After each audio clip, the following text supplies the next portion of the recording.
Hello friends, welcome to our YouTube channel. तो friends, इस video में हम देखेंगे सी प्लस प्लस इटरेटर्स के बारे में। तो an iterator is an object that points to an element inside a container. अब जैसे हमारे पास एक लिस्ट गिवन है, तो लिस्ट में 4 एलिमेंट्स हैं। तो जो पहला एलिमेंट होगा और दूसरा एलिमेंट होगा और तीसरा एलिमेंट होगा और चौथा एलिमेंट होगा। ये जो सारे एलिमेंट्स हैं, इसमें किसी भी एलिमेंट पे अगर हम एक ऑब्जेक्ट को पॉइंट करा दें, मतलब ऑब्जेक्ट में उसका एड्रेस या उसकी वैल्यू स्टोर करा दें, तो उसको हम इटरेटर कहते हैं। तो they can be visualized as something similar to a pointer pointing to some location. तो ये उसी तरीके से सिमिलर है जैसे एक पॉइंटर होता है और वो किसी लोकेशन को पॉइंट कर रहा होता है, और उसके कंटेंट को जानने के लिए हम उसको यूज कर सकते हैं फॉर एनी पर्टिकुलर लोकेशन। तो ये सी प्लस प्लस में जो इटरेटर्स होते हैं वो 3 तरीके से होते हैं। सबसे पहला होता है इनपुट इटरेटर्स।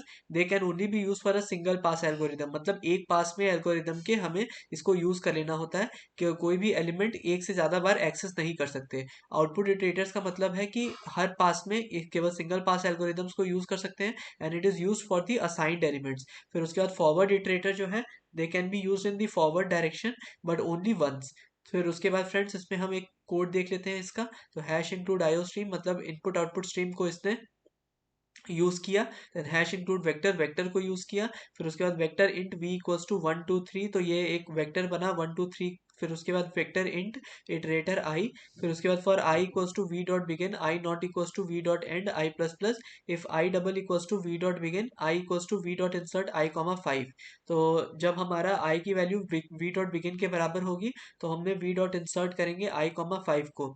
तो ये था फ्रेंड्स हमारा इटरेटर्स। फिर उसके बाद an iterator is an object that points to an element inside the container. They can be visualized as something similar to the pointer pointing to a given location.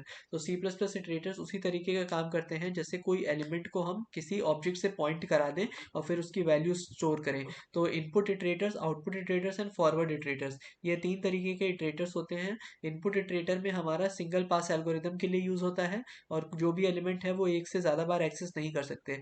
Output iterator भी single pass algorithm की तरह होता है, और ये assigned elements को एक बार access करने के लिए होता है। फिर है forward iterator, it can be use in the forward direction but only once. तो होपफुली फ्रेंड्स आपको ये वीडियो समझ में आई होगी। इसमें हमने देखा, अब एक बार हम इसका कोड देख लेते हैं। तो vector int v equals to 1 2 3 vector int iterator I, मतलब कि हमने एक आई इटरेटर लगाया और वो किस पे इटरेट करेगा, इंटीजर एलिमेंट्स पे इटरेट इटरेट करेगा।